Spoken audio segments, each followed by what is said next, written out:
Ow.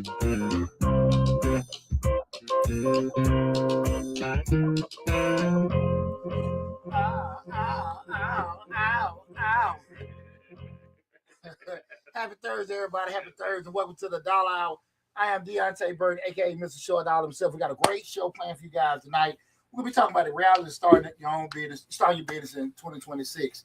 Far too often, a lot of people have that aspiration of being an entrepreneur, starting a business. They look at all the glitz and glamour, or what they perceive to be glitz and glamour, and I want to talk about the realities of it. Mm-hmm. We're doing it because, I try to be as transparent as possible with people in regards to the things that I go through, the things that I do. Being a self-employed entrepreneur, and a lot of times I get, certain comments, well, Poochie, you do what you want to do. Poochie, work for yourself. You do what you want and everything. And I'm like, yeah, but right. Like I tell people all the time, I do what I don't want to do so I can do what I want to do. Right. And you got to be built a certain way and think a certain way. Anybody can do anything. I do believe that. But in reality, it ain't meant for everybody, right? Mm-hmm. And, that's not a compliment or insult. It's just, just something just being realistic about, right? So that's right. Again, we're talking about the reality of starting your own business starting your business in 2026. Again, I'm Deonte Burden. This is the Dollar Hour. Before we get started with anything, guys, I gotta say it because we don't work too hard for it. That's right. Today on Mr. Short Dollar on YouTube, we hit 100,000 subscribers. Ow! Yeah. Hey, right. Let me say this, man. I'm going to be totally honest with you, man. This is something that, I ain't going to, sugarcoat nothing, whatever. I said it earlier in my post. I thank y'all, my family, my friends, supporters, and everybody, especially everybody here at Misfits Media, Misfits Radio, Misfits TV. But I damn sure want to thank, myself. Right. Because let me tell you something, man. Me and Loud talk after every show about how to stay motivated when things ain't going your way. Right. And man, real damn talk, bro. It been a lot of times because you don't see traction going in a certain way. And what we 8 years in with this, man, and you sit there and look like, man, this shit ain't moving. Right. And be stuck at 2,000 and be stuck at 5,000. Right. And I know damn well was at 20,000 for like 3 or 4 years. Yeah, we was at 20, I remember the 25,000 we was stuck in for a long time. And to just have them bumps with doing things, man, shit. I give all credit to me for not quitting. That's right. Because there were so many times. Hell yeah, man. Because, hey, man, there were so many times you want to rethink things, and things ain't going. Right. And then, you had a moments, man, and you had a divorce came, and I'm like, shit, she trying to take all my damn money. Let me leave that little YouTube shit alone. And then, you hear people, you be so proud of stuff you're doing. And when you feel confident, feel good about stuff, and, people intentionally or unintentionally diminish it. Or you still do your little YouTube. So you do your little podcast. Your little podcast, your little YouTube, whatever. Yeah, they chop you off. Yeah, and like I said, if it's intentional or unintentional, the shit rub you the wrong way. Because you feel good about things. But man, I stayed down. That's I stayed down, Worked man. hard too. And we went to the pandemic where you talking about making a couple $100 to start going to a couple thousand, to a couple more thousand, a couple more thousand. Like, damn, this money is going good. Get through the pandemic and that shit go right back to whatever. And you stay down. And where we at now, is everything I'm able to scale our stuff with the book sales, the little $3 courses, the merchandise and everything. And man, everything's going good. And we still, most importantly, get to impact people on a large scale with all the platforms together, man. So I want to say, I appreciate everything. Also, man, just so I can kind of be straight up about a few things too. Lab, Rika, Donna. I know Tate Magazine was something earlier. I remember the first show. Yeah, it was 4 of us. And when I was talking about my business, I came on visiting Misfits. laugh, say, hey man, you pretty good at this. And you know, my whole life, everybody always say, Poochie talk too damn much. Right. And you know what, man? I sat there and like, man, you know, like, man, you ought to give it a try. Uh-huh. And you know what, man? One thing about it, you know me, man. I don't like shutting the hell up. And so I immediately fell in love with just the opportunity of running my mouth. Yes, sir. And man, I just want to tell all y'all, man, I appreciate, love you guys because you gave me that opportunity. Because again, it's no in the hell I was thinking about it, doing it. Right. And I remember when we first started, I'm writing shit out and I got shit wrote down and Lab talking to me and everything. We're just doing it. And again, most importantly, I don't know if this is connected. Most importantly, not quitting. Mm-hmm. But I just remember we came and I was like, shit, man, I had a lot of fun, man, just talking and everything like that. So I want to tell y'all, appreciate that. Appreciate the opportunity, man. But thank y'all so much for doing it, man. And I've been having a blast. Yeah. I've been having a blast, man, with doing it, man. And I hope that you know, the next 100,000 be as fun as this one, man. But hey, man, I'm glad to do it. I mean, it's been super fun. It's a great feeling. Because again, like I said, I just wish people, everybody can have the feeling I have right now in my life. Like, cause right now, you just like, hey, this is shit I work for. Right. This is shit I work for. Because from zero. Yeah, from zero, man. From scratch. And real talk. Right. I officially feel like a mega church pastor.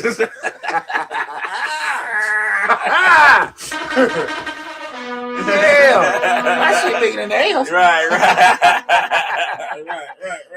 But real talk though, man. Like, hey, man, I am so excited, so appreciative of everybody, man. And I just say this to say, if you all want to, you know, go on the podcast and go on to YouTube and stuff like that, man, it's gonna be real funky. It's gonna be real tough. It's gonna be, because there's a lot of you out there, right? But you know what I'm saying, you know, like the old saying is, you know, the race don't go to the fast, go to the one that endures to the end. Mm-hmm. So if you ain't gonna be no punk, you ain't gonna quit, whatever. Because anybody know me know, if when Poochie is focused, ain't nobody can mess with me. Right. I ain't gonna sleep, I ain't gonna eat, I ain't gonna do nothing but make sure things happen, man. Yeah. And I don't have, like I said, I had my moments over the past 7 or 8 years with doing this stuff, man. And like I said, I've had good friends, good family.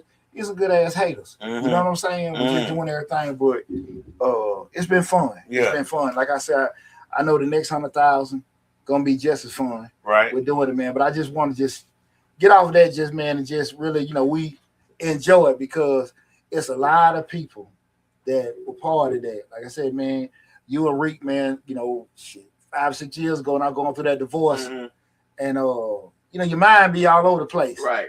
Like, man, should I do this? Should I do that? And everything, and just, you know, you had those moments. Never thought about quitting, but you question stuff, right? Because it don't move the way you want to move.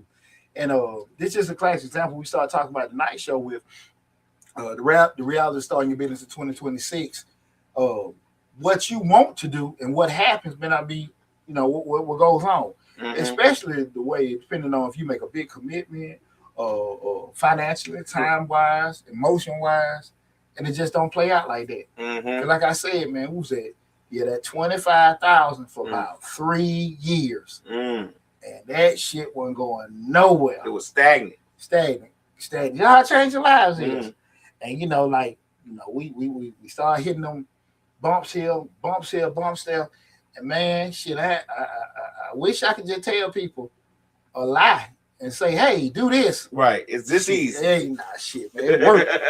It's work. It is work. And if you know me personally, you know how hard I work. So that's the thing about that. Why I don't never get in the front to people about, you know, do this and do that and get more subscribers. Yeah. Nah. There's no secret formula to it. Like when we did, say hey to mom. She said, congratulations, Poochie. I'm so proud of you. Love you. Hey, mama. Appreciate it, mama. Hey, mama. What going on? Line Lay Love. Appreciate you tuning in. She said, hey, stay safe for the weekend, everybody. Appreciate it. When you made that video and that thing just took off to the sky, you ain't know nothing. That wasn't something you said, you know what, if I make this video, it's gonna shoot off. You just made a video about what you like to do. Not what you like to do, but giving the information that you give on the show every week. Did that and that video with about the damn tax refund. COVID first hit. Right. That bullshit I did in my office. Yeah. 70-some thousand views. Like, damn, you know, like what in the world? You know, just some old BS I was in my office. And then we did that first grant video about that, you know, hell, over 150,000 views. Crazy, you know what I'm saying? So probably the shit I probably put the least thought into. Did the most impact. Exactly, man. But at the end of the day, if it what I intended and what it did, as long as it made some kind of change in people's lives, you know, I'm glad to hear that, man. So it worked out. So I'm super proud of everything that we've done as a collective, and also what I done myself. But like I sent in the group chat I got with my sons today, man. Look, stay on your goals because, you know, again, that it'd be easy for me to sit here and say, you know, hey, you know, this and that happened. No, it was a lot of times shit really wasn't happening. Right. You know what I'm saying? right. Most of the time. Yeah. You know, shit wasn't happening. And, you know, I just stayed down. And if you stay down, you're just guaranteed to know it's not going to stop. Once you stop, there is no more. Right. You know what I'm saying? Right.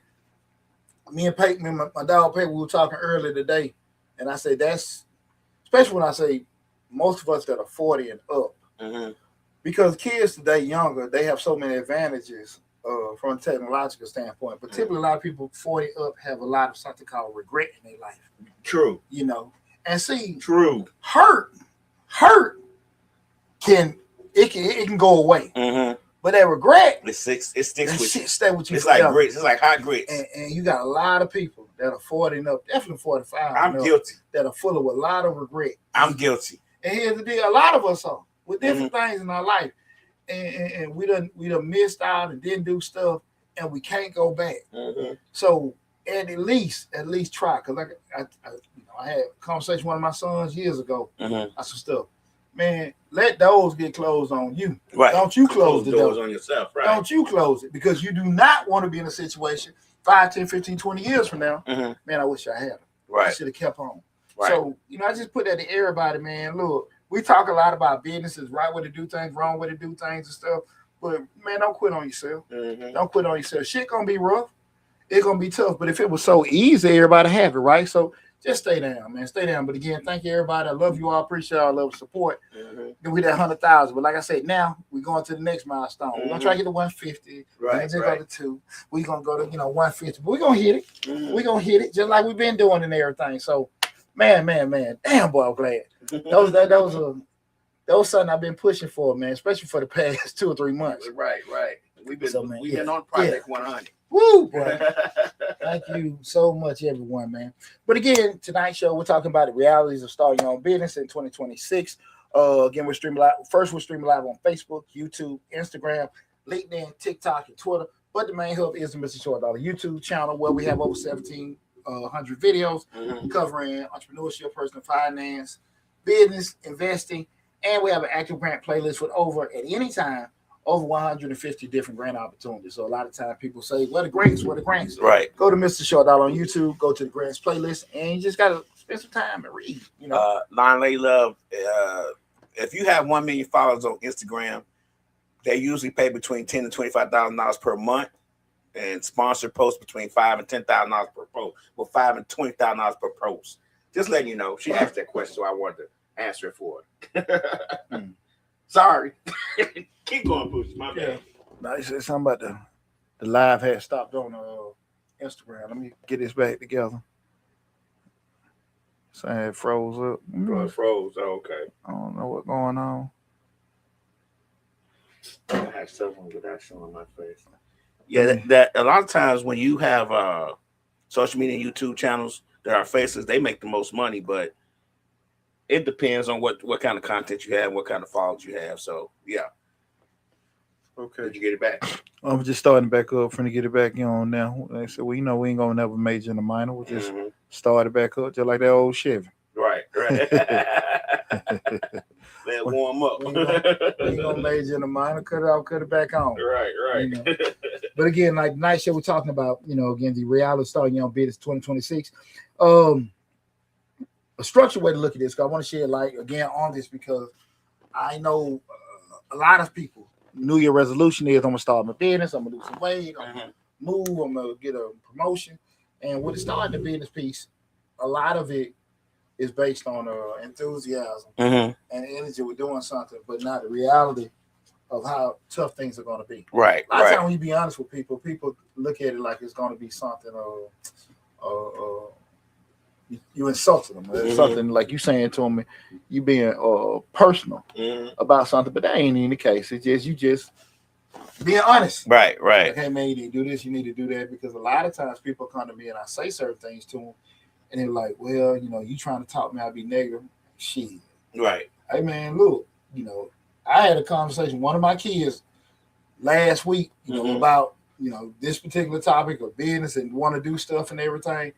And he listened to people. I'm like, look, bro, I left a nice corporate job to go do this. As 50 years, you listen to folks getting a pension. Right. Right. Like, I was a young dude doing that. Like, it's easy to sit here and say, I'm not knocking anything, but it's easy to say how business go when you getting steady inflow of money from retirement. You 60, 70 some years old, and you done did it. And now because you got that starting a business, you feel that way.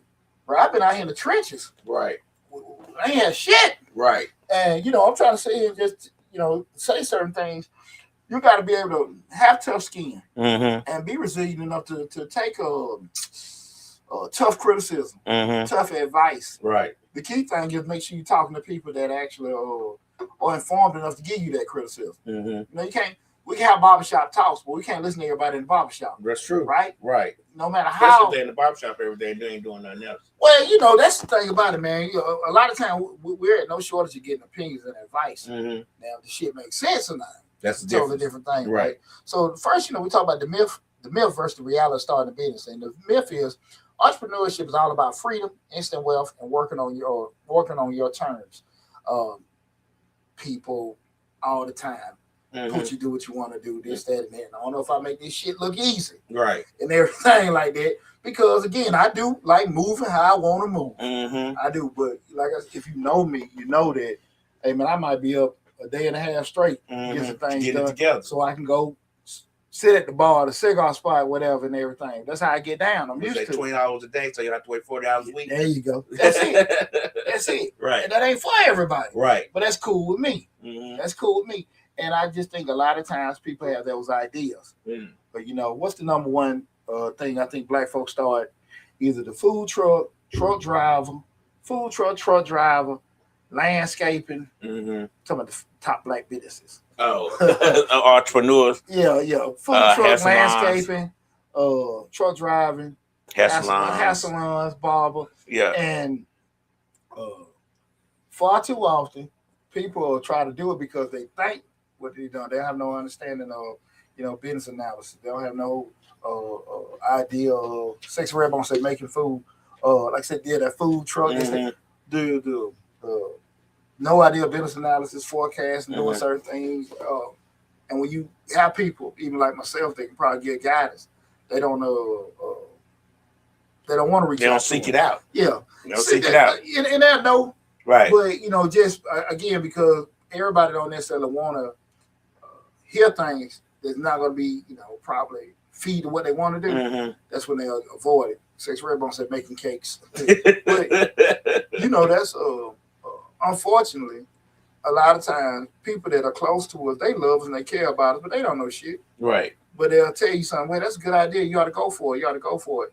And in reality, that may not be the case. Yeah, that might not be the right avenue. I had a conversation with somebody close to me the other day, and they were talking about getting a business, and I asked the question, how you going to do your business? Because they already have with their lifestyle. I'm talking about getting up, going to work, at work, going back home, 15, 16 hours of the day gone already. Oh, wow. So when the fuck you going to have a business? Right. When are you going to be able to do it? Because somewhere you got to sleep. Somewhere you got to eat. That's just a couple of hours. You might find a weekend here and there. You want to work on your website, this, that, and that, but you ain't going to touch for another 2 or 3 weeks. This shit ain't for you right now. Right. That's not being negative. That's just being realistic. Right. And far too often, if you ain't did it, you think it's just something, hey, I can do this. I'm going to go get my LLC. And I'm going to, be able to do this and that stuff. Man, you got to pay some dues. You got to, that's why I tell you all the time, you got to suffer. You got to sit up at the middle of the night trying to figure out, your next move or what you got to do to get this paperwork in and all that stuff. I mean, even with this podcasting thing, I'd be up 2-3 o'clock in the morning sometimes just putting descriptions on videos. People know that all the time with me. What are you doing? Right. You still working. You still working. Yeah. Anybody know me? They can call. You still doing this? Yeah. You know, it's long hours, especially in the damn beginning. Financial risk. Because when you put money out there, you hoping this is going to happen. If that don't happen, which most of the time in most instances, it don't necessarily happen, or it doesn't happen at the pace or the rate you want to get your money back. Right. You feel me? Right. You know what I'm saying? Like, everything here is a capital investment. It's not that we're going to spend this, then we're going to make that. Right. It'll be making over time, but it's not necessarily going to be a quick return. Right. If I sit here and do this and do that, I'm making a video. Hopefully, the video does well over time. Not necessarily like, man, we know we're going to get this, we know we're going to get that. And far too often people get into business, want an instant return. That ain't how it go. That ain't how they go. And you can't get a spark or a moment in time confused with reality. Right. You know what I'm saying? That just was that video. You know, you see a lot of people, we always see the successes of the business. We always see the success, especially with social media. We very rarely ever see the process. You know what I'm saying? So a lot of people going to start their business because they see the successful part of it. They see this person doing the same thing they think they can do, and they're being successful at it. But you just see as many times him having zero money in his account, not being able to, if he has done that. But I'm just saying the stresses you go through in order to make a business successful, a lot of people don't show that part. Why you don't see the process?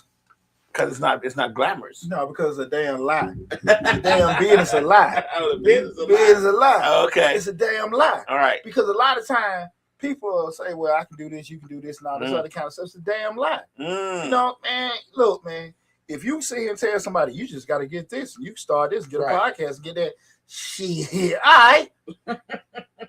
Put your bank up there. Show show it. Put your money where your mouth is. No, that ain't how it goes. Right. It's that easy? Yeah. No, it's not. Yeah. You know, I mean, that's why. Well, I'm talking about even with successful businesses, though. Man, listen, even with successful businesses, look, man, I have conversations all the time with, different organizations, I'm on different boards, where they were like, well, these folks had a event they raised $100,000. They raised $200,000. I said, do y'all ever ask the question how much they netted? Right. Now, we know from the flow, right, they made $200,000. Right. But after the venues paid, the contractors paid, what they brought home? 20. Nobody say that. If that. Right. Nobody say that. Then the room get quiet. Look, man, y'all got to stop acting like y'all teenage girls. Right. Hearing stuff. Right. And that's why I want people, that's why we having this conversation about the reality of starting your business. Don't get so caught up into what you see. Because, man, it kind of catch me off guard when I have conversation with people like they said. I heard this and they were saying this on the internet. They said. Who are they?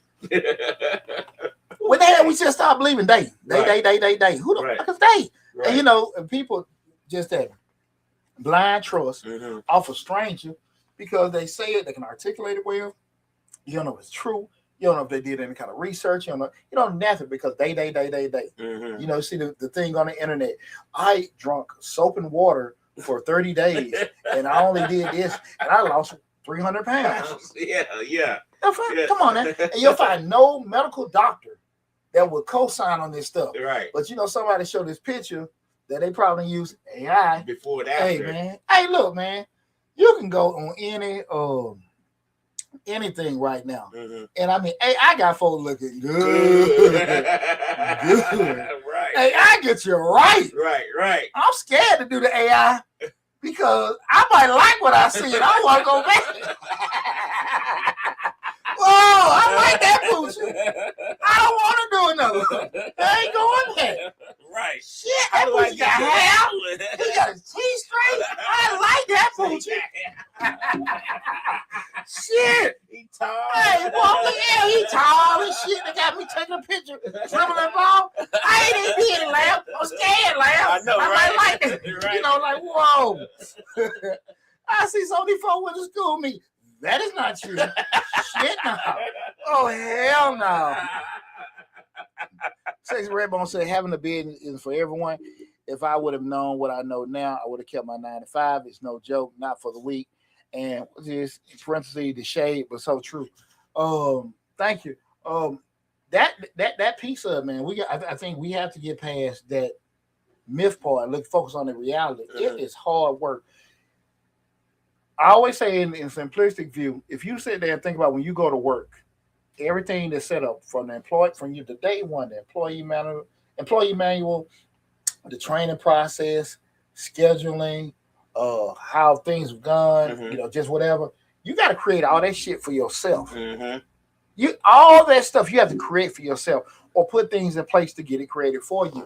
And I just think people just think if I do this, make some money, whatever, it's easy, and you will kill yourself because now you got so many hats, so many things, and you only got 24 hours in a day, and you don't know anything about being efficient. You know anything about being effective. You know it is very challenging. Very challenging with doing it. So that's why I say you gotta anything is possible to anybody, right? I do think that the pace and the way it's laid out may vary from person to person, but people have to really, really be honest with themselves. What I always tell you, how you are, right? You know what I'm saying? I think that's the part that a lot of people miss. With common challenges to starting your business, guys, let's look at a couple of them. Long hours and sacrifice. You know, entrepreneurs often wear many hats, like I just said. You're a marketer, the accountant, the customer service rep. Personal time and relationship got to take a back seat.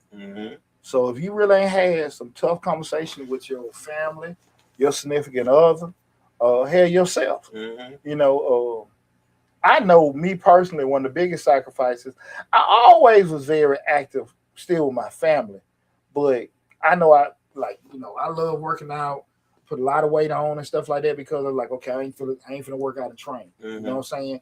And we talk about my early years, and they see, like shit, I'm looking like a damn beach ball. I got money, right?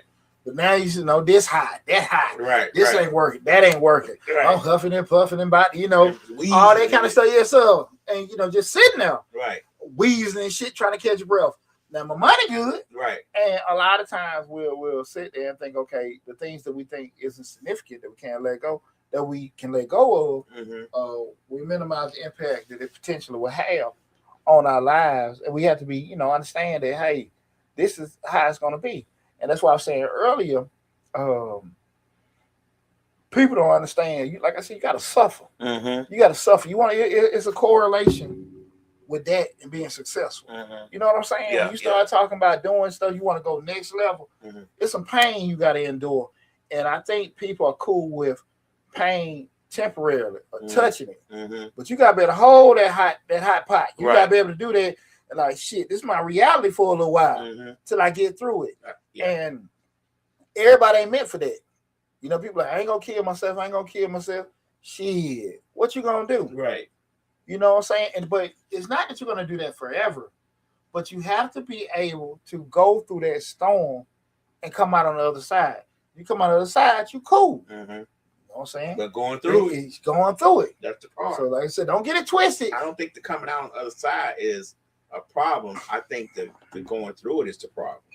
Because a lot of people don't make it through the storm. There's a storm itself can be an equalizer. Can be the great factor that entrepreneurs go through that make them close their business, that make them stop being entrepreneurs. Absolutely. That storm is not. Man, that storm could be any form, shape, form, or fashion. Like what I always say, if you was a business owner and you made it through COVID-19, putting shit you can't do. Right. Yeah. When I say they took me down. They took me down. Right. I couldn't do nothing. How the fuck was I paying rent on a salon? Right. And I couldn't have nobody in. How the hell was I having to pay rent on some shit I couldn't even put your money on? I couldn't. And then when the women left the shop, they started doing head home, and nobody want to come back. Right. But I still got the lease. Right. And I had to figure it out. I got to figure it out. Huh? Yeah, I remember that. Man, I'm just sitting there like, you guys to be kidding me. And there was no reprieve. There was no, you had little bumps here, you little help here, help there, but there was no sustained help. And when you put in those situations where you got to figure shit out, okay, cool, this, that, and that. And when you do it, it's I already got, I'm on 10 with my confidence. Right. But I was just like, shit. Yes, over the. I done did this and I done did that. Huh? Because, you know, a lot of folks, man, I got to quit this. I'm going to let that guy let shit go. Right. I got to get some money. Uh-huh. And when you really can do that and rebound and move through it, it's a euphoria. It's a feeling you get like, man, ain't shit can't stop this. Oh, you can't stop this train. Right. You going to get your ass, boom, we're going to run right over you. But going through that kind of stuff, I would be lying. Like you say, you hit it on the head. We're going through it. It's painful. Right. It's scary. It's frightening. In my case, shit, I'm going through a damn divorce. And ain't no knock on my head, why? You know what I'm saying? Ain't nothing like that, because I always say my vision with stuff like that. But you don't know what kind of support you're going to get from your family or friends, because initially everybody can be all in. But when shit ain't moving the way you want it to move, that's when it should move. Yeah, exactly. You hit on the head what they think. Right, what they think it should move. Like, that's a whole different story right there. Exactly. And you're sitting there like, man, you know, I understand how to process, though. You got your vision. You still ain't sold nothing. You still ain't did this. You still ain't did that. And you don't know how support gonna come. And you sitting there like, damn, my husband ain't seeing this. My girl ain't seeing this. My kids, my family, friends, and stuff like that. And that shit tough, because you want people to be on board with your vision. But like I said again, your vision is just that, your vision. And you got to be strong enough to say, this is what I see. Right. You know what I'm saying? You'll know, and you got to be honest with yourself. And if you don't have it, try to find the people that can give you good guidance and criticism. Not what they think, not what they feel, but what they know. How would they know? Because they've experienced stuff. I always tell people, go, get you a consultant, go get you an OG or mentor that's in the industry. Be transparent, man. Look, man, I'm new to this. Can you kind of help me out? I want to get in the trucking. I want to start a catering business. I want to start a landscaping. Not you go out there and buy all this damn equipment, and now you sitting there, in your mind, you making money. But what you doing? You still trying to even break even from the shit you just spent all this $3,000-$4,000 for, right?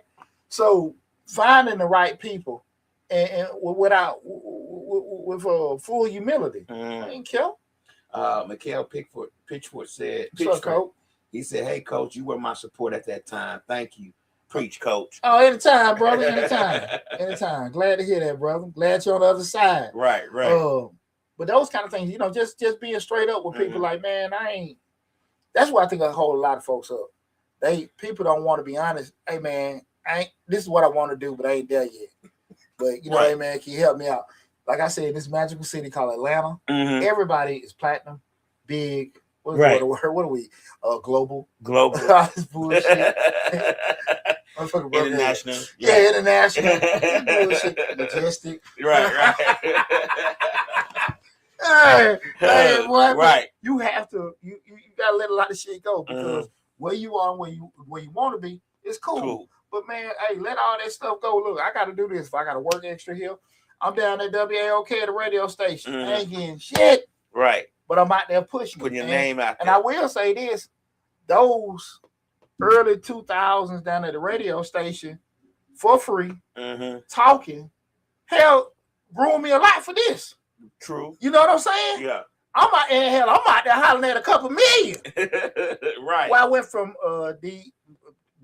Burden and to like, shit, this is Deonte Burden. Call me just to be in the service at 678-479. But it took reps and reps and reps to get over that feel. And I wasn't getting paid. Well, somebody say, well, look, if I go do this, I need to get some money. Fuck, who are you? Why would I pay you? Right. I needed the opportunity. I don't even know you. I needed a chance. I needed to cut my teeth. I needed to do that. So I had to go out there and do the dirt. You know what I'm saying? You know what I'm saying? Take the L to get the W. But people far too often don't want to do that. So you start thinking about when we're looking at those challenges, financial stability, we start talking about the realities that, ain't no guaranteed income, especially like some early stages. You got to invest a lot of your personal shit to do this and hope, things work out.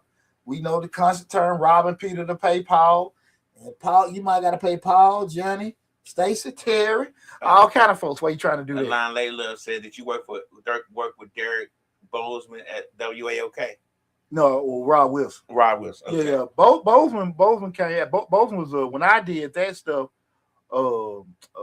Bozeman was city councilman still there. Oh, okay. But Bozeman done kind of a lot of stuff we done did with 100 and everything like that. But this is before then. Oh, okay. Because he was city councilman then he came on maybe 05, 06, something like the AOK and everything.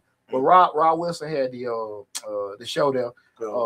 Solid Brother. He gave a lot of us opportunities to come and promote, what we're doing there, and I appreciate it and stuff like that. But again, and this back in when radio was the only medium, right? The only medium, and they charge you ridiculous. They rape you $3,000, $4,000, $5,000 for spots to do their radio. Was crazy, but that was on the option, and they really underestimated internet. They did. They totally did, man. And I know that with one of my cousins being a program director at 107, having that conversation with him about 20 years ago. Like they'll never be able to take that. And I just remember the conversation me and him had vividly about that. But it was just that arrogance and that non-foresight biting your ass all the time.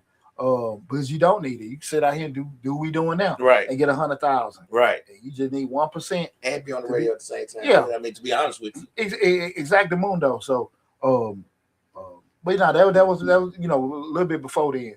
But what I'm losing train of thought. It's the difficulty when you got to balance, your growth with your cash flow management. Because I want to put money in ads, and I want to put some money into this. But shit, I gotta wait till I get paid. Then I gotta fix some stuff at my house. My car needs some stuff. Shit, I can't even do that. You know what I'm saying? I'm trying to. That sound like me. Yeah. But I need a new microphone, but I need to do such and such first. That's just the reality. Right. And people will sit there and say, "Well, why don't you do this? Why don't you do that?" I got 2 cars in my yard that hell I want to be using right now. Right. People are like, when you gonna do this? When you do it? When I get some more money. Yeah. And it's not that you don't have money. Right. I gotta pay for tuition. I gotta do this and I gotta do that. And I gotta do that. And all the while you still like, certain things, and you gotta sit there and balance certain things. And you looking at, even though you say, okay, like you just a good example, the new mics can enhance the performance of the show, but the return of the new mics is not fast enough for you to sit here and say, well, I'm gonna get it back big picture wise, right. But it's not gonna come back fast enough for me to make that a priority over this right here. Right.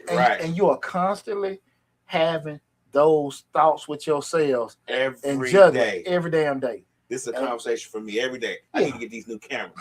But I can't get them new cameras if there ain't no priority right now. I got to do this first. Yeah, you know what I'm saying. I can't spend $700 on cameras. I got to do this. Oh man, and I got to get my brakes on my car fixed. Yeah, and that's the reality of an entrepreneur. Right. That's the reality of an entrepreneur. Because a lot of times, again, if you're gonna get paid this day or that day, you're like, okay, cool, I got that going, and that's all I'm dealing with. I can structure a lot more. But with your business, that's something that you put money in hopes that it's gonna bring some money, and it may sometime, and it may not. Most of the time, it's not, especially early stages. So, we're looking at again those common challenges. Another one, we go into that emotional and mental strain, where that fear, failure, self doubt. You can have total focus on your business and the situation you want to go into, but now you sitting there like, damn, man. I mean, with life, total focus with life, but then you sitting there like, damn, man, this business ain't going this, that, and that. And now you like, forgot about other shit you got to do. Now your relationship messed up, your career, at your job and stuff like that, because you stressing about the damn trucks your ass done damn bought. Right. You know what I'm saying? Right. and it ain't moving and stuff like that. So you slacking at home. You slacking at your job. You slacking with stuff with your kids. You slacking with your health. Because now you so thrown off by this stress you've created for yourself and hopes is gonna bring happiness, right? A lot of times, like I said before, you feel isolated, unsupported. And sometimes you be that way. Sometimes sometimes it's true. You might not feel. Somebody might be real true. It might be that part might be true. Well, we say Fit Rock. What's up, cuz? Going through a lot right now with my fitness business. Trying to figure out what's more important to grow my brand first. I feel y'all on that. Well, cuz I'm gonna just tell you like this: all family and friends can call me for free. So never. Right. Your daddy will tell you, So Fit Rocky, you just give me a call, man. If you got any question, need some advice on something, just give me a call, cuz I do want to tell you, I'm super proud of you. I see you work, your gym, the training beat is going out. I see you got some good abs going on there. Got the crunches going. I said, boy, I ain't had a stomach like that in a long time. No, Right. damn, I'm proud of you, man. So yeah. Just give me a call. Yeah, give me a call, man. Give me a call. But I do want to tell you, I'm proud of you. What's up, Deonte? God, no, what Tay on here? What's up, Pooch? What's happening, boy? Hey, man, I need to come out of Dallas, man. I need to come on out there. My dog, boy, good to hear from you, man. Glad you came on in the show, man. We start thinking about again, we talking about the realities of entrepreneurship, but anytime, that dealing with rejection from customers, investors, collaborators, shit, you got to be rebuilt a certain way. Mm-hmm. You know what I'm saying? Like, you mentally have to be ready for a lot of BS and things not, coming. Mm-hmm. Tay said, "Come on, man. Hey, man. DM me your phone number, Dante. I know I got it, man, but DM me your phone number, man, because I promise you, I'm gonna come out there this year. I promise you." Just Stacey say, "What's up, too, man?" But yeah, definitely DM me your phone number. And I give you a call probably tomorrow. But again, glad you came on the show. I'm about to. That my boy Dante Scott. Me and was in the army together, man. That one of my brothers. Okay. That one of my brother. He in Dallas, man. Yeah. Hit me up. Shoot me your number, Tay. Again, we're talking about those actual things that are actually the realities of starting new business, uncertainty and risk. Mm-hmm. Market's unpredictable, and not all ideas are gonna succeed despite the efforts and thing we put into it. New vendors come in, new regulations, new rules, new laws, other damn options. Mm-hmm. Shit change. You know what I'm saying? Right. I'm the number one wing guy on the corner. Mm-hmm. I'm selling. Right. Next thing you know, wing stop come down the street, Uh-huh. such come down the street, and everybody forgot about me. You know what I'm saying? Forgot about Poochie And Wings. forgot about Poochie Wings. They going to American Devil. Hey, man. Boy. Little pepper wet. Let's see, because got a question. What do you feel more comfortable? What do you feel more important, putting money into your clients or putting money into your business so it'll be efficient when you get your clients? That's a good question. What do you feel put more money into your business, put money into your clients, or put more money in your business so it'll be more efficient to get you a client? Business. You got to put it into your business. Let me say this. Let me be honest with you, and you just do the math. At the end of the day, you know what you're charging, right? And then you just started from just simplistically. Number one, start off with the cost. It's just free game. Just tell you, what your costs are, right? So your costs being what you're paying for rent, what you pay for insurance. This is what you got to pay without one customer, right? That's your fixed cost. You know what you're charging per client. You know how many clients you got to have just to break even. That might be 3, 5, or whatever. Once you know if you got minimum that number, so you can just function efficiently, then you can make decisions if you would say, okay, if I put a little bit more, I can make that. Mm-hmm. But the key thing, number one, is to make sure that you can cover minimum fixed costs. And then when we start talking about scaling up to get more customers and stuff, advertising stuff like that, sometimes you can't afford not to advertise. So if you say my money isn't right, well, I can sit here and put in the ads, be it Google ads, Facebook ads, Instagram ads, and stuff like that. You got to be a posting damn demon. Mm-hmm. What I will say to you, cuz, get this to you free.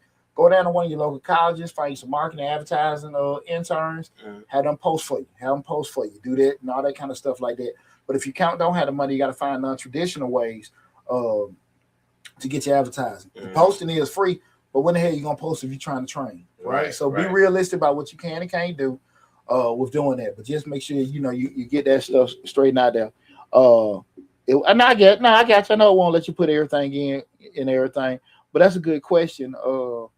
With doing it, we have aspirations of, I want to have this with my business, but it go back to what I said before. You got 2 arms, you got 2 legs, and you got 24 hours in a day. Right. And so much shit you can do. Right. And somewhere in there, you got to sit there, eat, maybe make love, sleep, whatever you got to do. Definitely make love. So you sitting there trying to be this business person, so that you'll kill yourself, right? And at the end of the day, all the money trying to make shit, you ain't even enjoying it, right? Right. So you got to sit there and say to yourself, number one key thing with our business, try to cover costs. Try to cover costs. That's the number one thing. Get enough to cover costs, and then you got to sit there and say, okay, if I want to scale, what I got to do? Because the advertising is the lifeblood of all businesses. You want to be, you have to be able to do it.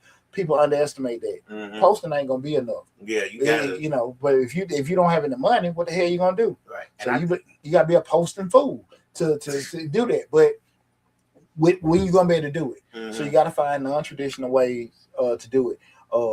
I'm proud of you, cuz, but understand it's gonna be brutal. Mm-hmm. It ain't nothing you can't handle. It ain't nothing you can't do, but it's gonna be brutal. So it's you not gotta come as fast as you think it should. Yeah, and that's it. Just stay down. Mm-hmm. Just stay down. Just stay down. We're doing it. Get your core of people that's gonna stay down with you. Get your core. Overtake care of your core. Overtake care of your core. You know the people that gonna come in January, that's gonna leave in March or April. They're gonna do that. Overtake care of your core. I can't stress that to you enough. Right. Don't be so crazy about the new people coming in that maybe fair weather. But them 5 to 10 people that's gonna stay with you all year round, overtake care of them. That's the number one thing I think trainers miss out on.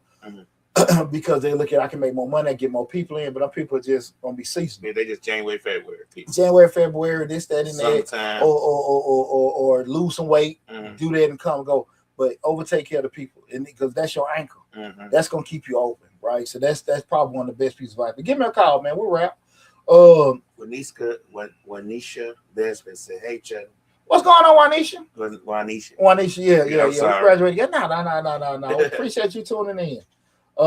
Again, the night show, we're talking about the reality of starting your business in 2026. Just going over some of the things where we kind of get away from the myths and ideas that people have, and just talking about the harsh realities and truths and stuff that you have to deal with. And when we talking all this stuff about the tough parts and things that setbacks people may have, we go into how to stay motivated on tough times. The first thing you got to sit here and say to yourself, right? You got to define that why. Understand your core motivation for starting your business. To keep the purpose at the forefront, to stay grounded during tough times. When I say understand that why and understand we're doing it, my thing is like two things.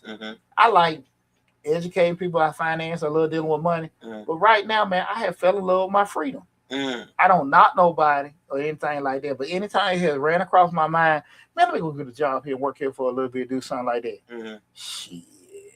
Yeah. we talked about something a couple times. Man, he was like, I don't know about that, but you thought about that for a long, hard time. And you would get first pick too. You was like, nah. Hey man, I want to shoot a little pool in the middle of the day. Right. I want to do this. Right. I want to do this. I don't want to. I want to be able to have the freedom to do what I want to do. I'm gonna give you a good example. They say it's supposed to snow this weekend, ice storm, whatever. People that work 9 to 5 jobs like me, we like, okay, what we gonna do? What's the next move? Whereas you like, if it snow, I ain't going. You ain't gotta wait for somebody to tell you what's your next move. Right? If the office gonna be open or not. But the thing good is too, you gotta be able to put that. Handle the pressure of being able to do that. Right. Right, Poochie, you took your ass to work. Right. And you got to double up somewhere else. Right. I'm cool with it. But understand again, we talking about staying motivated. Understand that why. Why did you do it? For my family, for my health, for my bank account, because I like doing this, that, and that. And every time shit get rough, being able to say, okay, man, look, man, shit. I know, this ain't working right and everything, but I still want to do this. And being able to shift that back. You did what I'm saying? Right. That's the key thing. Being able to not forget why, right? You got to break down those goals. Set short-term goals. Make sure they're achievable. Make sure they're incremental. Make sure you take note of those milestones and celebrate those small wins. We have momentum. Well, every time we did the channel, we went 20,000, 25, 30, 35, and we acted like we won a Super Bowl every time. I'm so happy with 100,000, but real talk, man, shit, we celebrated the 5,000, the 2,000. I scrolled, man. I made a post when I hit 500. Right. I made a post when I hit 1,000. I made a post then, so it wasn't like I'm just sitting there. I didn't just. You celebrate everything. Every time we clip something, hey man, we hit this. We hit 60,000, 70,000, 80,000. Hell, we're hitting on the 5s. Celebrate that, man, because again, that kind of it helps you mentally to understand. Look, man, we still going in the right direction with everything. And don't let shit punk your ass. So just the small wins gonna make the big one. Right, and small wins make you feel better as the progress. As you progress more, because it's us. It's a win. I mean, it's not a huge win, but every small win helps you feel a little bit better, gives you a little bit of motivation to move forward. Absolutely. You know, you gotta make sure the guys, you got a good network. Like I said before, man, our family and our friends love us and care about us. But a lot of times they're not gonna be able to give us the game that we need. You know what I'm saying? I tell you, say, yes, celebrate small wins. It's contagious. Absolutely, man. You know, one of the things, you know, Taylor noticed, like, we in the military, a lot of times you might have your big sarge, your OG, and something like that. One thing about the Army, you find out, I don't know what the Marines anymore, but just people give you brutal honesty. It's not like, hey, man, I think this here, well, I think you need to work on it. No, they're going to say it's fucked up. Right. You know what I'm saying? No, no, you don't think I can count it? No, man, it's fucked up, man. it ain't no other way around. It's fucked up. Right. You know what I'm saying? Right. Now, your true battle buddy, buddy going to say, it's fucked up. But, hey, let's go on and fix it so we can go ahead and drink. Right. They ain't going to sit here and just, tell you let's be all it's fucked up and just leave you hanging. They going to say, hey, man, all right, now, you know, but let's go and get it straightened out so we can go. You know, you got some people just say it and walk off. They might do some BS and tell other people. Your partner's going to be like, all right, bro, let's go on and get it. They ain't going to do it. So they say, yep. And that's the thing about it. You got to make sure that you try to surround yourself with people that can be brutally honest with you, but still care about you enough to kind of give you the game to let you know exactly what you need. Right. Because I don't need you to tell me, like, if I'm going to you about, just say, you know, I'm trying to do my music or I'm trying to do a certain art thing, I got to be careful. If Lab don't have an interest in art, this shit might be ugly to him regardless. Right. But if I talk to somebody that's more eclectic or somebody looking at certain stuff, they may give me an idea like, hey, you might want to focus on this. If you're doing this, you might want to do this. You might want to package it this way because they know. You know what I'm saying? I'm not into music, so I couldn't tell a person how many times they need to remaster it or do this and do that, add this out and clear it out. Lab will know all the kind of stuff was hearing too much of this to go through this thing. I might just be cool with the damn first time, and it may be so, from a quality standpoint, so bad, but because that's my son, but it's good. Right. But Lab might say, no, man, we got to go through this. We got to produce this way and that way.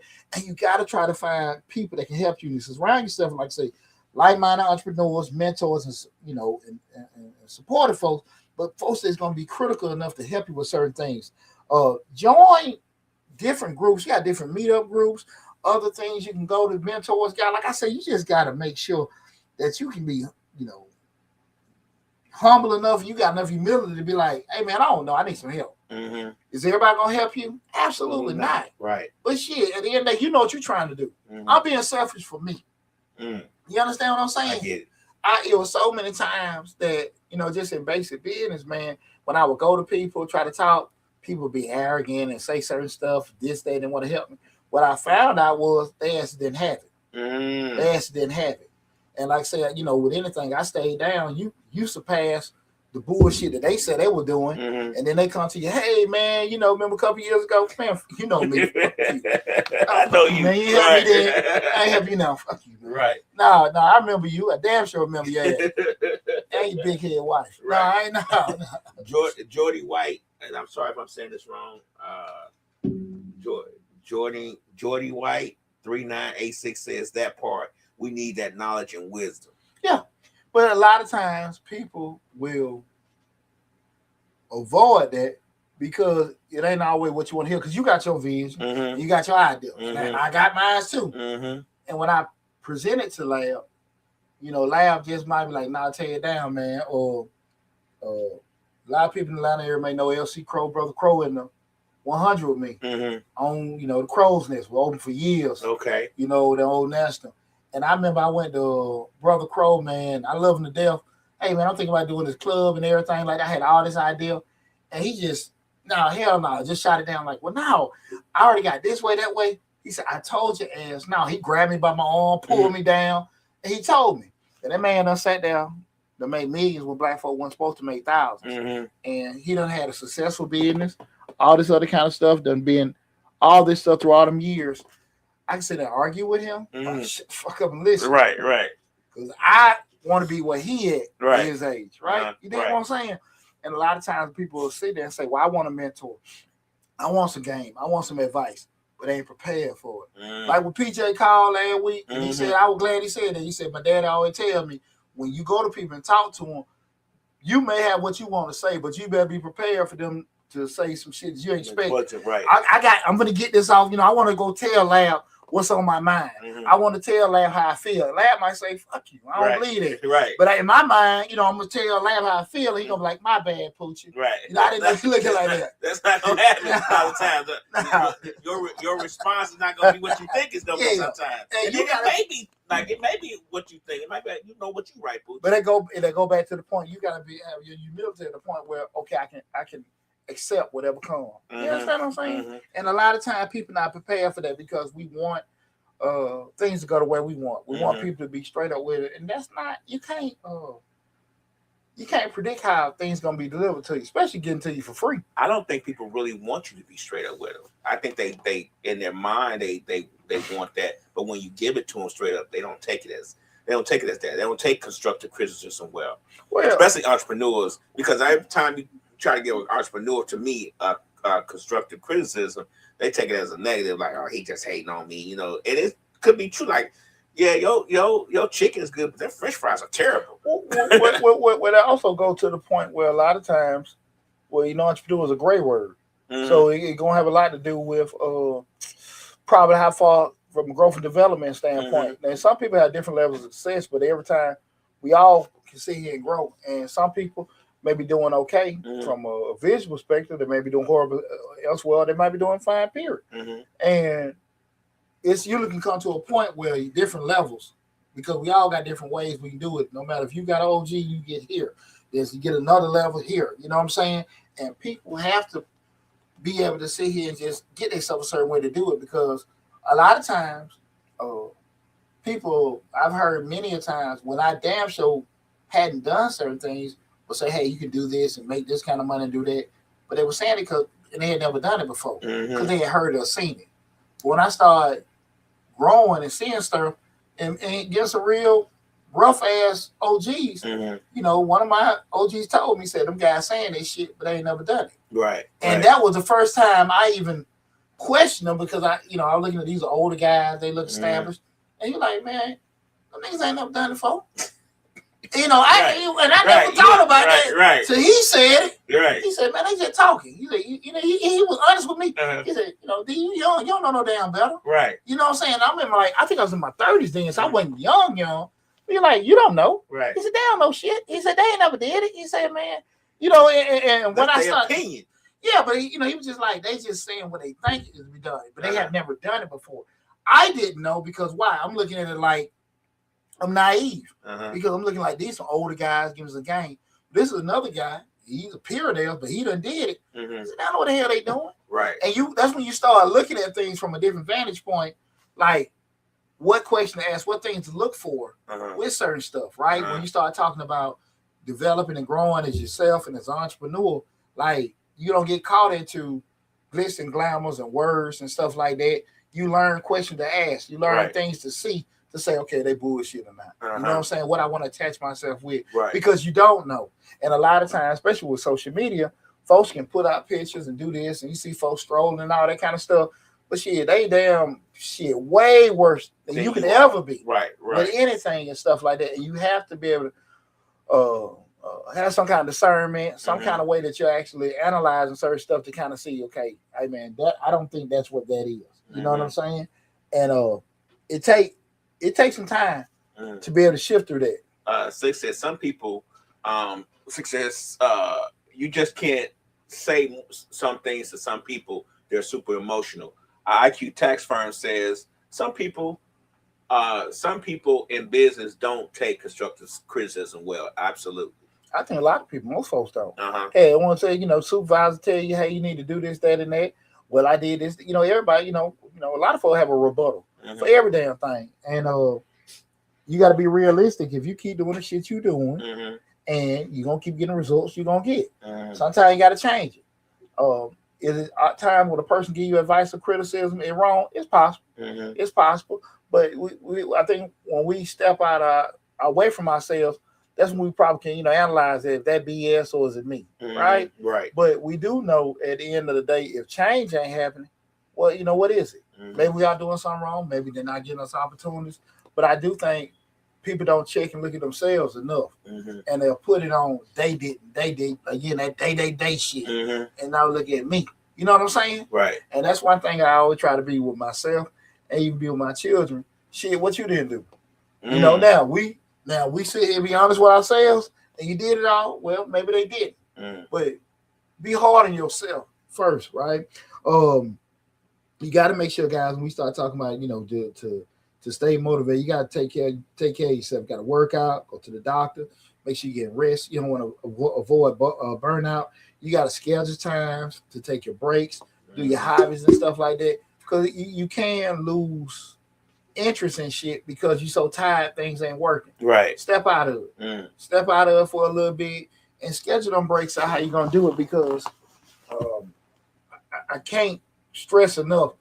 Entrepreneurs it's on endurance. It ain't I do this and that gonna happen. This ain't dope. Right. You know what I'm saying? Like you can't right.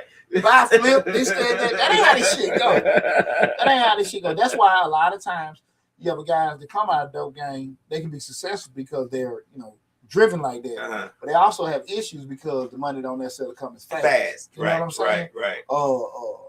The daring part is there. Right. But the damn, you know, patient part, it's not. Definitely ain't there and stuff like that. That's why a lot of times cats have issues with doing stuff. And a lot of people. And some of them are smarter than other people run their business. They just invest in it.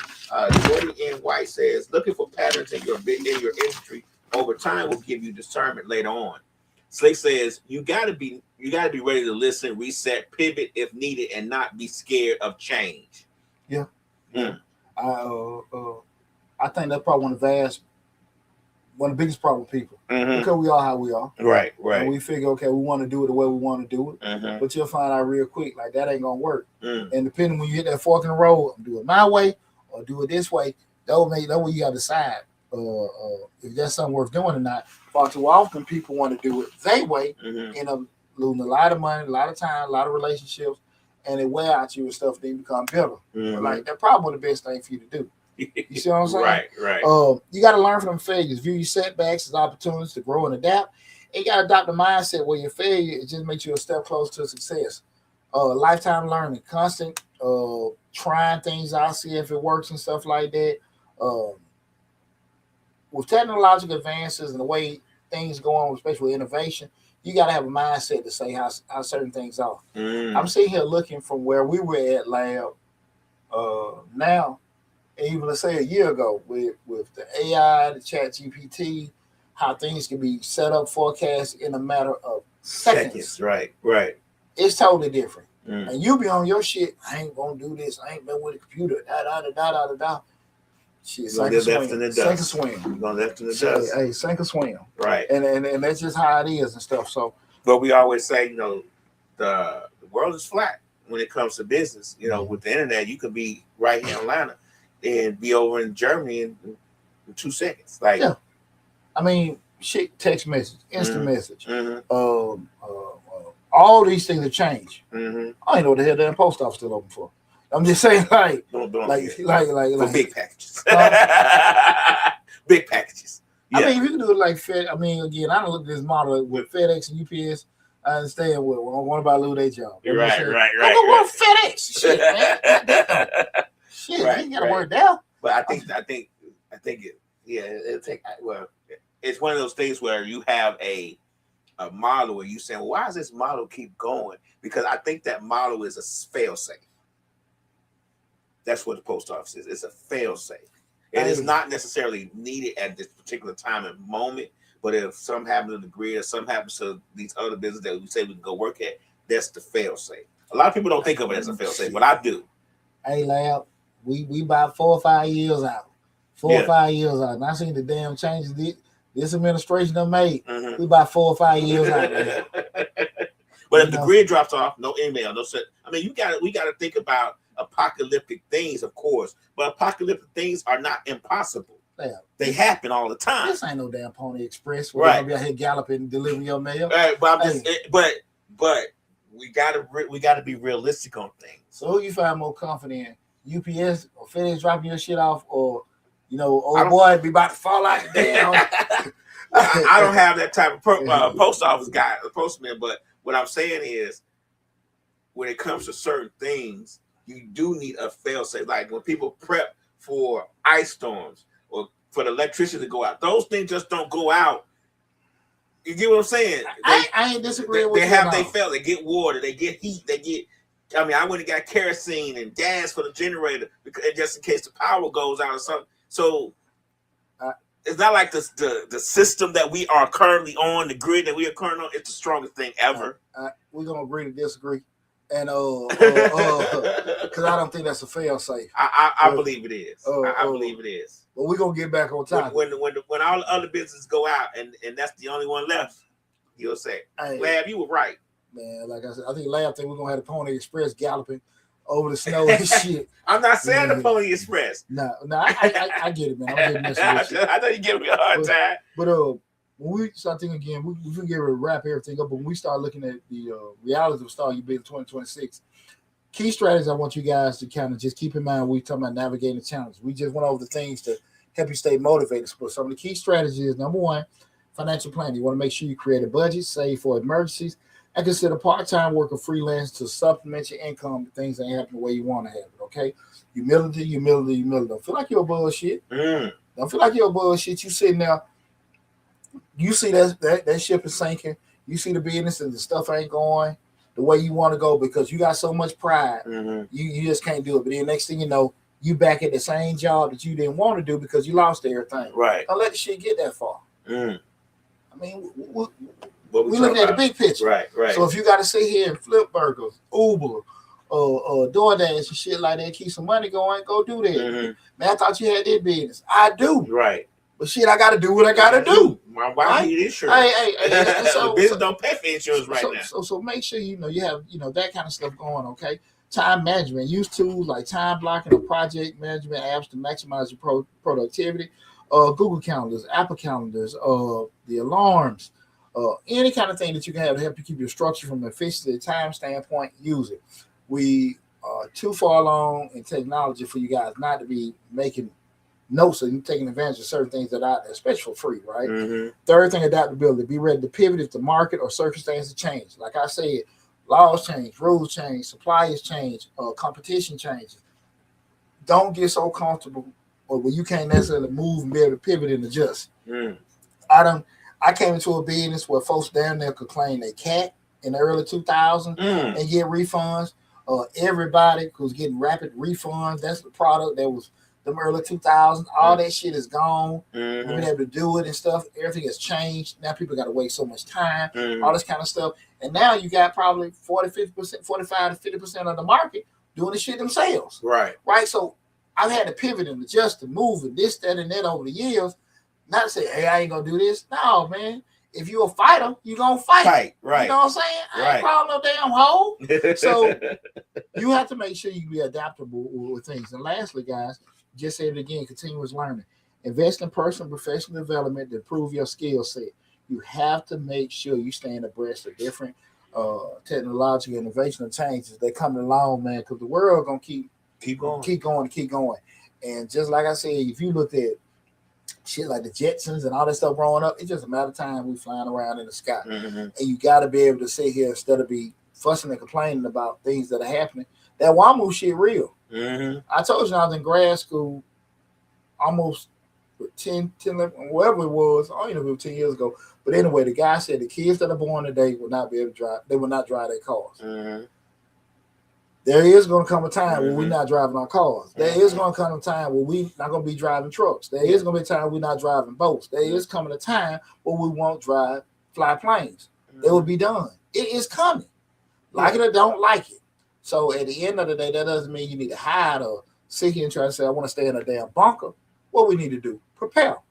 Ice storm finna come. What we gonna do? Yeah, well, you know, they said the storm was coming. We got to. You better get ready. Right. You got to get ready, man. What takes this? Gotta get that fail safe. That's it. That's what I say. Starting a business, everything you can sell is available on Amazon. I got the money, but what are the tangible items that warrant brick and mortar? Nothing. I'm not gonna say nothing. The things that warrant a brick and mortar as opposed to selling online is more so based off of what a particular what customers want to have. So at the end of the day, if you know customers are okay with ordering a particular item online, that's fine. If you know some things that customers need to touch, feel, and see, and i.e., let's say food, for instance, right? They might, if your model is built off convenience, people can pull up and get something to eat. Cool. Some clothing, it may be a thing where they may want to just do it out of convenience, but they say they want to order it online. It all depends on what the customer wants, not what you want. And if you sit there and look at the certain businesses, well, no matter the products that you are selling, the question just if it don't warrant brick and mortar, is it that big a factor? I talk about the example all the time. The lady came to me years ago that wanted the bakery. Right. And she wanted to do that. She wanted to get a brick and mortar shop. And I was telling her, my thing I thought was best was she get a kiosk in the mall and pay them $200 or $300 a month at time instead of just getting this lease. She didn't want to do that because she wanted to have her store. Right. And she didn't last long because at the end of the day, she was not going to be able to sell enough cakes to cover rent. Right. And again, mathematically, it's still gonna come down to what I'm saying is just food. It can be clothes, it can be different products you sell.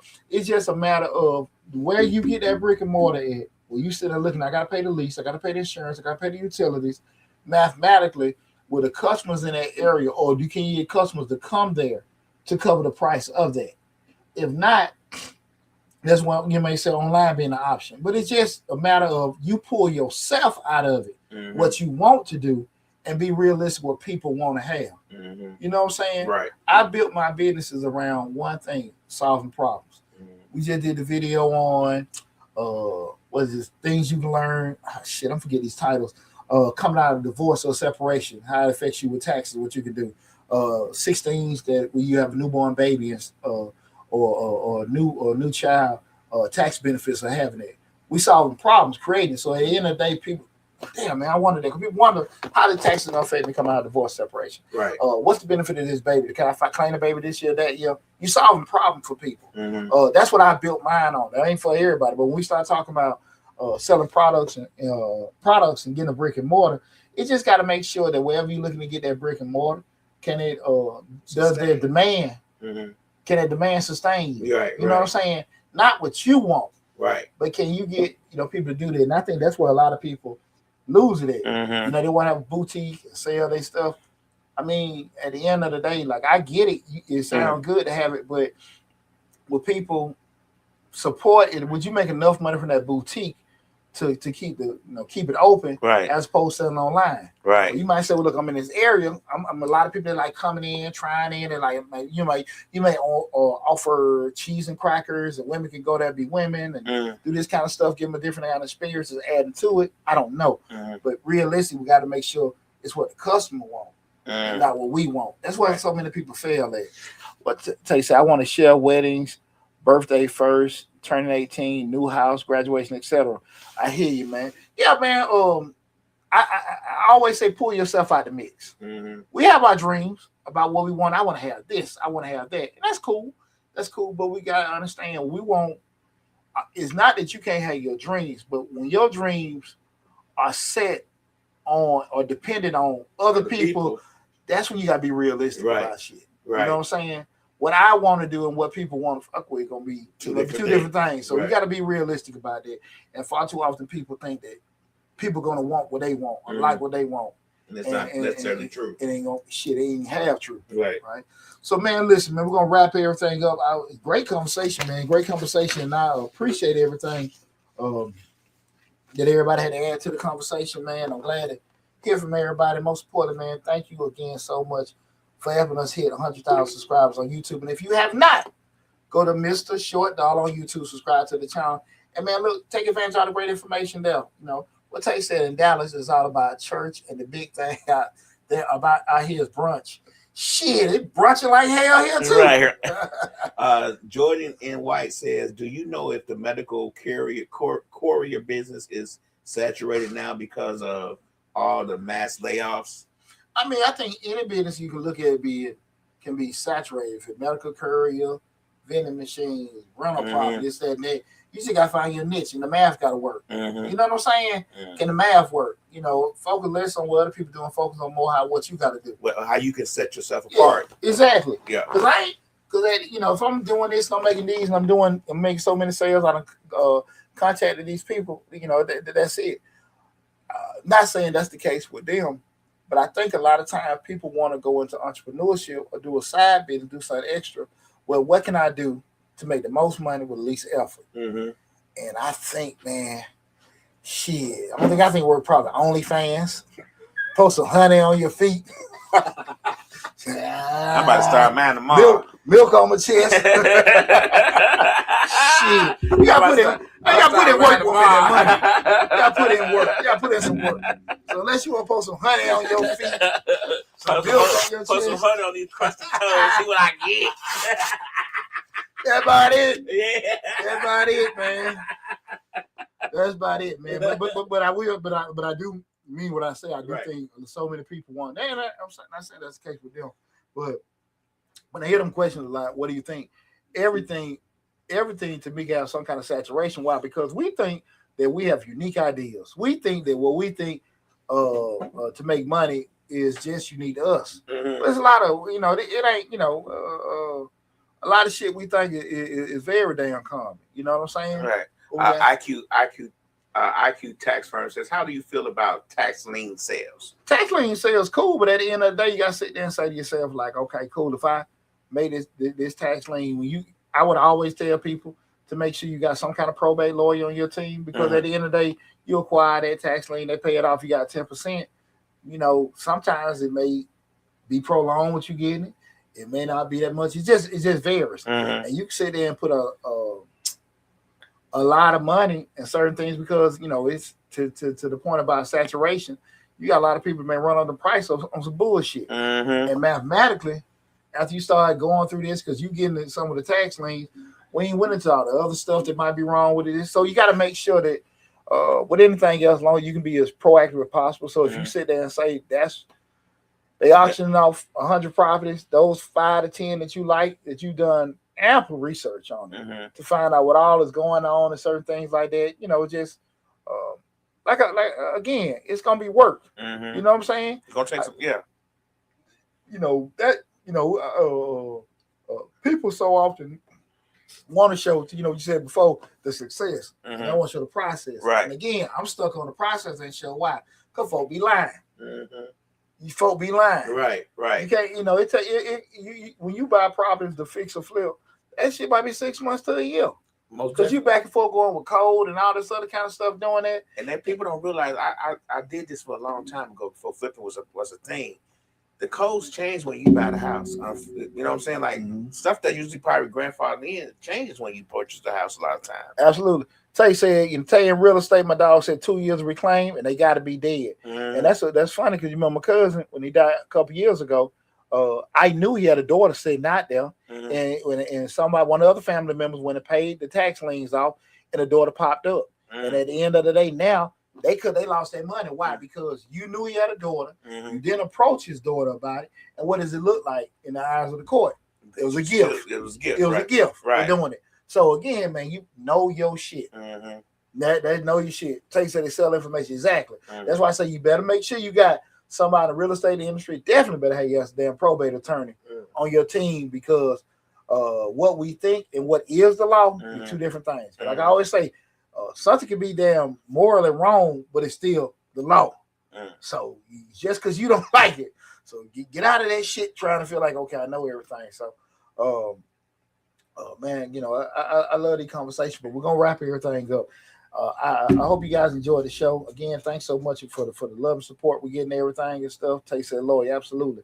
Give me a button. I hope you shot me a number, man. We're gonna talk, Deonte. We're gonna talk. Thank you so much, everybody.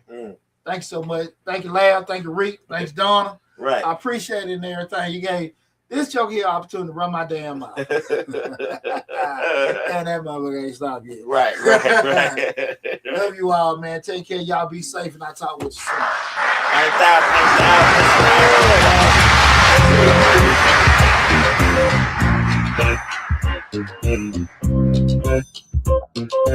out.